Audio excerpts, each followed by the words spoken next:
당신이 찾던 무서운 이야기 코비의 TV.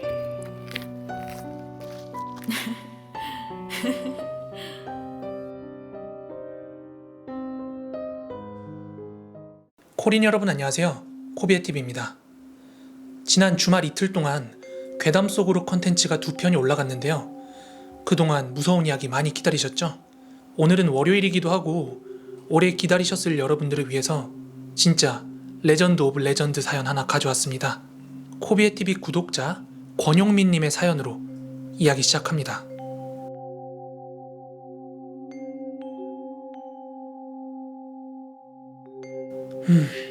진짜 희한해요. 유튜브 자동 추천 기능이 왜 저한테 코비의 TV를 추천해준지 잘 모르겠어요. 저는 오히려 무서운 이야기 같은 거 정말 싫어하고 옛날에 겪은 일들이 자꾸 떠올라서 지금은 공포영화도 못 보게 됐거든요. 때는 15년 전이고요. 제가 대학교를 다닐 때입니다.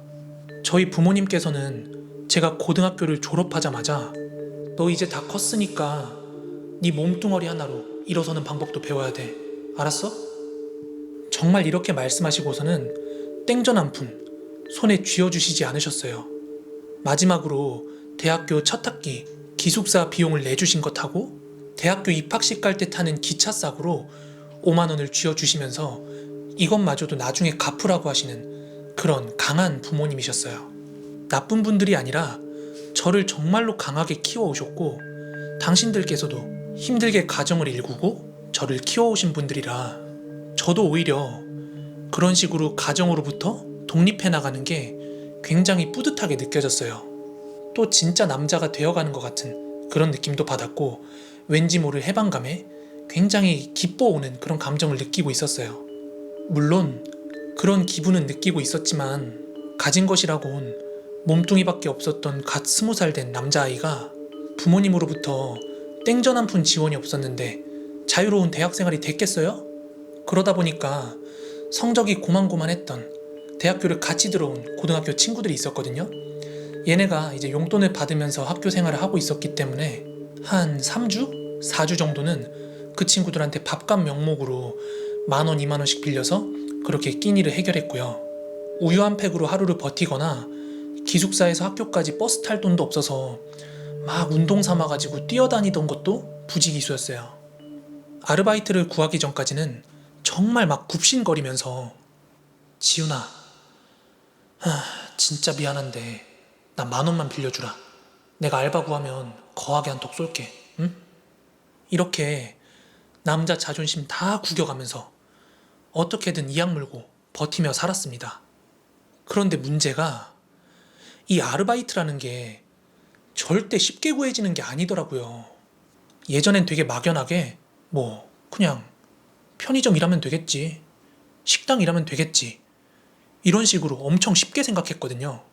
그런데 막상 실제로 그런 계약직 직업 전선이 경쟁이 그렇게 치열할 거라는 걸 전혀 모르고 있었고 심지어 그런 아르바이트조차도 경력직을 선호하거나 얼굴이라도 아는 사람을 데려다 쓴다는 걸 그때서야 알게 됐어요. 그렇게 남들은 따뜻한 봄날에 대학교 들어와서 남자친구도 여자친구도 사귀고 술도 먹고 동아리 활동도 하고 그런다는데 아니 어떻게 된 게 저는 학교 수업만 끝나면 과외 전단지 붙이러 여기저기 아파트 돌기 바빴고 편의점이며 빵집이며 알바 면접 돌아다니기 바빴습니다.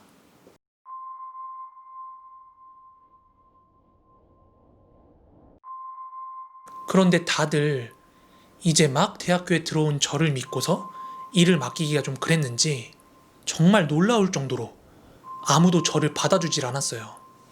그래서 하루는 수학과외를 해준다는 전단지를 붙이려고 한 복도식 아파트를 돌고 있었어요. 그 전단지도 인쇄소에서 인쇄할 돈이 없어서 도화지에 색연필이랑 마커로 글씨를 써가지고 만든 그런 전단지였어요. 그걸 한 장 한 장 아파트 문에 붙이고 다니다가 경비 아저씨한테 걸린 거예요. 그때 허가 없이 이런 걸 붙였다고 정말 엄청나게 혼이 났어요. 저는 다시는 이런 거 붙이지 않겠다. 죄송합니다. 하고 뒤를 돌아서는데 정말 닭똥같이 눈물이 뚝뚝 떨어지더라고요. 그러면서 아, 이게 사회라는 거구나. 난 진짜 온실 안의 화초였구나. 이런 생각이 들었습니다. 그때 제 뒷주머니에 있던 돈이 딱 4,500원이었습니다. 그날은 정말 너무 허탈하고 막 우울해가지고 에라이 모르겠다. 이거 다 써버리자. 이러고 한 슈퍼마켓에 들어갔어요. 그 돈으로 담배 한 값이랑 소주 한 병, 그리고 오다리 하나를 집었더니 거스름 돈으로 딱 50원을 주더라고요. 그때 마침 부슬부슬하고 저녁 봄비가 내리기 시작하더라고요. 그렇게 저는 기숙사로 가는 버스를 타려고 걷기 시작했어요. 입에 담배 한 개비를 물고 소주병을 딱 따는 순간 아차 하고 생각이 드는 게 버스비가 없는 겁니다. 저는 어쩔 수 없이 기숙사로 가는 길을 터덜터덜 걷기 시작했습니다. 당시 제가 다니던 학교는 원외 기숙사가 있고 원내 기숙사가 있었어요. 원내 기숙사는 기숙사비만 내면 안에 식당도 있어가지고 막 밥도 나왔어요. 하지만 무척 비쌌습니다. 그런데 저는 그런데 살 수가 없어서 원외 기숙사라고 학교에서 약 20km 정도 떨어진 거리에 있는 그런 데서 묵었거든요. 아니 근데 지금 생각해도 웃긴 게 이거 뭐 학생 갖고 장사하는 것도 아니고 무슨 기숙사랑 학교를 왔다 갔다 하는 셔틀버스가 있는 것도 아니고 학교에서 한참 멀리 있는 그 산에다가 덜렁 기숙사를 하나 지어놓고 자라고 하는 게 참 말이 안 되잖아요. 아무튼 저는 저물어 가는 해를 등지고서 기숙사로 터덜터덜 걸어가고 있었습니다. 하루 종일 먹은 거라곤 500원짜리 크림빵이 전부였기 때문에 소주가 뱃속으로 들어가자마자 그대로 막 다 흡수돼 버리는지 막 바로 취기가 올라오더라고요. 제가 살던 기숙사는 점호 시간이 밤 10시에 있었는데 지금 어떻게 빠른 걸음으로 가다 보면 얼추 맞출 수 있는 것 같은 거예요. 그런데 취기가 도니까 에이씨 뭐 걸릴 테면 걸리라지 하면서 막 이렇게 대범해지는 거예요.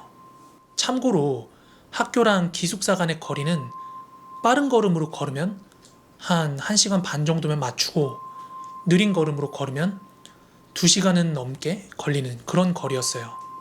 제 기억에 기숙사 점호를 3번 빠지면 기숙사 퇴소하는 걸로 기억하고 있거든요.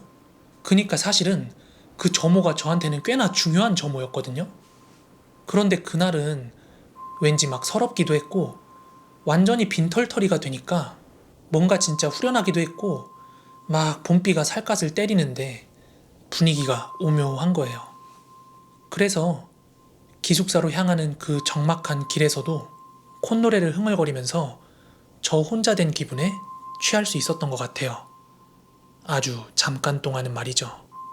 저희 학교가 있던 곳이 그렇게 인기 있는 도시는 아니라서 차량 왕래가 많거나 사람이 많이 돌아다니진 않았거든요. 그래서 그날도 문득 정신을 차리고 보니까 가로등만 간간히 불이 들어와 있는 차도 사람도 하나도 없는 그런 길을 제가 걷고 있었어요. 제가 걷던 길로 왼쪽은 반포장도로였고 오른쪽은 완전 산이었습니다. 그런데 그런 길을 혼자 걷고 있다 보니까 문득 무서운 생각이 들기 시작하는 거예요. 딱히 귀신이나 초자연적인 그런 거라기보다 뭔가 갑자기 튀어나올 것 같아서 한 번씩 뒤를 돌아보게 되는 그런 거였죠. 아침 일찍 학교를 뛰어가거나 버스를 타고 기숙사로 올 때는 몰랐는데 밤중에 보는 그 오른편의 산이 굉장히 깊어 보이더라고요. 저는 속도를 높여서 빠른 걸음으로 걷기 시작했습니다. 그런데 그때 아주 조금씩 그 절에 가면 나는 냄새 있죠. 이런 게 제 코에 느껴지더라고요. 처음엔 대수롭지 않게 여기고 이 산 어딘가에 절이 있나 보다 이렇게만 생각하고 있었죠. 하지만 그 향냄새가 점점 강해지는 겁니다. 그렇게 걸으면 걸을수록 더 향냄새가 계속 진해지던 그 와중에 진짜 깜짝 놀랄 만한 걸 제가 보게 됩니다. 기숙사까지 한 3, 4km 정도 남은 시점에 산에서 흘러나오는 작은 계곡이 있고 그 위로 다리가 놓여져 있었거든요. 제가 그 다리를 건너려고 하는데 진짜 제 머리 2개만한 돼지 머리를 가운데 두고 재를 올려놓은 상이 있는 거예요. 지방이 세워져 있고 상에는 고기 산적이랑 생선, 튀김류 등 되게 막 푸짐하게 올려져 있었는데 상을 다 가릴 만한 큰 천으로 비를 맞지 않게 해놓고서는 향이 피워져 있더라고요. 그 향내가 바람을 타고 제 코로 스며들었던 거고 저는 그 제사상 위에 돼지 머리를 보고 굉장히 크게 놀랐던 거예요. 근데 그 상을 보니까 지금 생각하면 왜 그런지 모르겠는데 정말 큰 잘못인 걸 알면서도 너무나도 굶주려 있었던 젊은 날의 제 자신이 통제가 안 되더라고요. 주변을 둘러봤는데 재를 올린 사람들은 이미 다 돌아갔는지 아무도 없었고 주변에 지나가는 차도 없었어요. 그래서 저는 순간적으로 그 상에 올려져 있던 고기 산적이랑 갖은 튀김류를 입에다가 막 쑤셔 넣고 깎아져 올라가 있던 주먹만한 사과를 막 주머니에 쑤셔 넣고는 빠른 걸음으로 그 자리를 떴습니다. 정말 그 고기 산적하고 튀김 너무너무 맛있었습니다. 심장은 막 쿵쾅쿵쾅 뛰고 있었는데 도대체 이게 얼마 만에 맛보는 고기인지 심지어 이에 낀 고기 쪼가리까지 맛을 음미하면서 그렇게 걸었습니다. 다행히 누가 쫓아온다거나 하는 그런 일 없이 무사히 기숙사에 잘 도착했는데 이미 점호는 끝나 있었고 저는 사감 선생님한테 호되게 혼이 났습니다. 이번 점호 빠진 것만 봐줄 테니까 어서 방으로 들어가라고 해서 저는 제 기숙사 방으로 들어왔어요. 방에 들어와서는 책가방을 던져놓고 옷을 벗어두려고 하는데 아까 주머니에 넣어둔 사과가 손에 집히는 거예요. 그래서 저는 속으로 이건 내일 먹어야겠다 하면서 그 사과를 책상에 올려놓고는 잠에 들었습니다.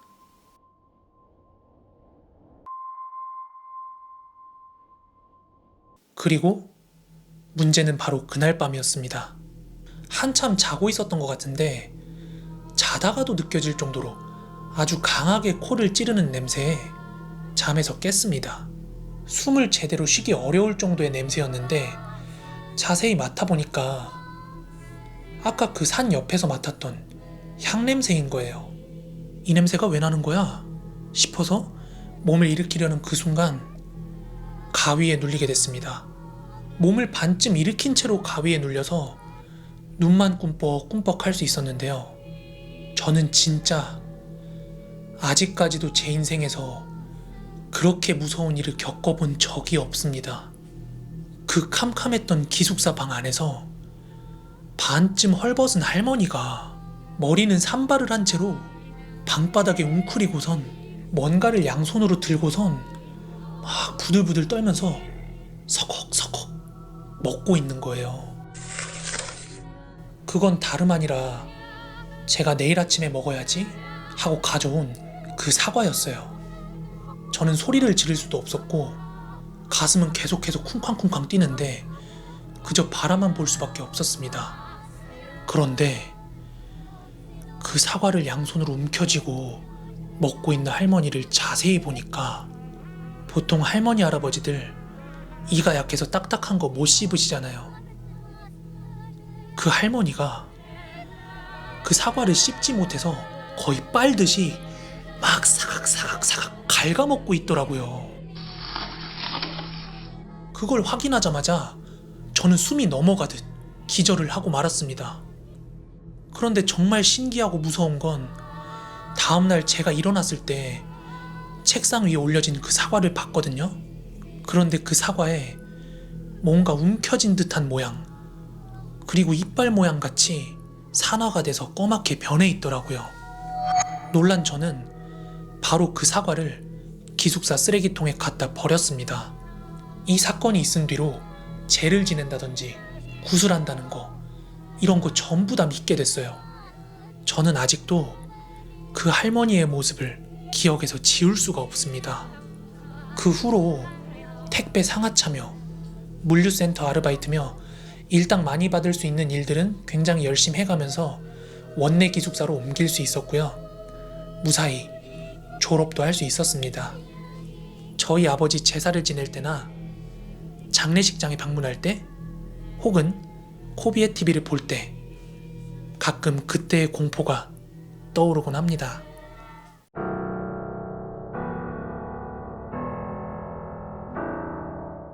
오늘의 공포 베스트 댓글은요. 장례식장에 다녀오고부터 귀신이 보여요 영상에 달린 댓글입니다. 첫 번째 댓글입니다. 떡보님의 댓글인데요. 예전에 친할머니 장례식장에서 일가 친척분들도 모르는 조문객 한 분이 아주 늦은 시간에 찾아왔었는데요. 식사를 대접하고 나서 어른들이 누구시지? 하다가 그분이 식사를 마치고 나가시길래 잠시 뒤 누구신지 여쭤보려고 따라 나갔는데 찾지 못하셨대요. 그리고 식사를 하시는 걸 분명히 봤는데 숟가락에 밥 한 톨 묻어있지 않았대요. 마치 처음부터 없던 사람처럼요. 저는 개인적으로 이런 썰이 더 공포인 것 같아요. 왜냐하면 나 혼자 본 게 아니라 남들도 같이 본 거잖아요. 자, 그럼 다음 댓글 보겠습니다. 딘 제임스님의 댓글입니다. 무당들이 굿할 때 음식 올리잖아요. 어떤 꼬마가 약과 하나 훔쳐 먹었는데 이 아이가 이상행동, 방언 같은 말을 하다가 얼마 안 가 성당에 가서 무슨 의식받은 걸로 기억하는 일이 있네요. 그 아이 가족들도 귀신 보인다고 난리도 아니었고 댓글로 남기기에는 이야기가 너무 기네요. 새벽부터 무서워. 이 댓글이 오늘 사연이랑 굉장히 뭔가 싱크로가 맞는 그런 댓글 같습니다. 근데 저도 제사상에 올라간 음식 굉장히 많이 먹어왔는데 이거 괜찮은 걸까요? 이상으로 코비의 TV는 내일 더 무서운 이야기로 인사드리겠습니다. 감사합니다.